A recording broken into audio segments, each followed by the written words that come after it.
nga nila ako afford ka beef eh. Magkaiba tayo ng level, alam mo yun. Tol, aswerte naman nila. Rapper na si Bugoy na Koykoy nagsalita na patungkol kay price tag. Itong nakaraan naging usap-usapan sa internet ang beef ng dalawang pinakamainit na rapper sa eksena ngayon na si Bugoy na Koykoy at flip-top rapper na si Price Tag. Matatandaan na nag-viral ang video ng dalawang rapper na ito kung saan inaalok ng collaboration ni Price si Bugoy, ngunit tila pinagtitripan niya lang ito at ginagawang katatawanan. Sabi ko gagawa kaming kanta. Pero yung sagot niya, sagutin mo, magkano budget mo? Sabihin mo magkano budget mo? Sabihin ko sa'yo anong gagawa. 100,000. 100,000, masabi ko na yo sa intro. 15,000 sabihin ko yo, price. 20,000 sabihin ko we the best. Ang pagkalat ng video clip na ito sa social media ay hindi kinatuwa ni Price Tag at sinisisi nito si Bugoy. Ayon kay Price Tag, alam niya na naka-video ang pag-uusap nila nung araw na yun. Ang hindi niya lang daw umano maintindihan ay bakit kailangan pang lumabas ng video na iyon sa social media, kayang magkaibigan naman silang dalawa.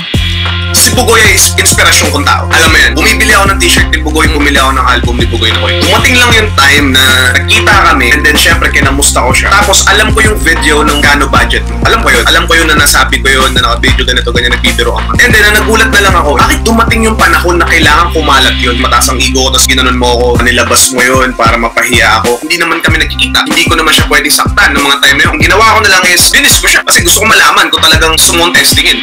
Matagal naging tahimik dito ang rapper na si Bugoy na Koykoy, pero nang maitanong ito sa isa sa kanyang latest podcast interview, nagsalita na rin ito at nagbigay ng kanyang pahayag. Ayon kay Bugoy, sinuswerte daw ang mga rapper na ito kung magkakaroon sila ng beef sa kanya. Ayon pa sa kanya ay wala siyang inaaway na rapper at kung may kumakalat man sa internet na may kaaway siya, ay sa kanila lang daw umano yun ang gagaling at sa mga fans nila. Panoorin ang maikling clip na ito ng pahayag ni Bugoy na Koykoy. Lahat ng rappers na sa tingin nila may beef kami, imaginary beef nila yun. Lahat sila, tol. Kumbaga para sa akin, like may beef tayo, you wish. Swerte mo naman. Swerte mo naman beef tayo, di ba? Malayo masyado ang mundo ko sa mundo nila, tol. Kasi iba, nagkiklaim-claim na may beef.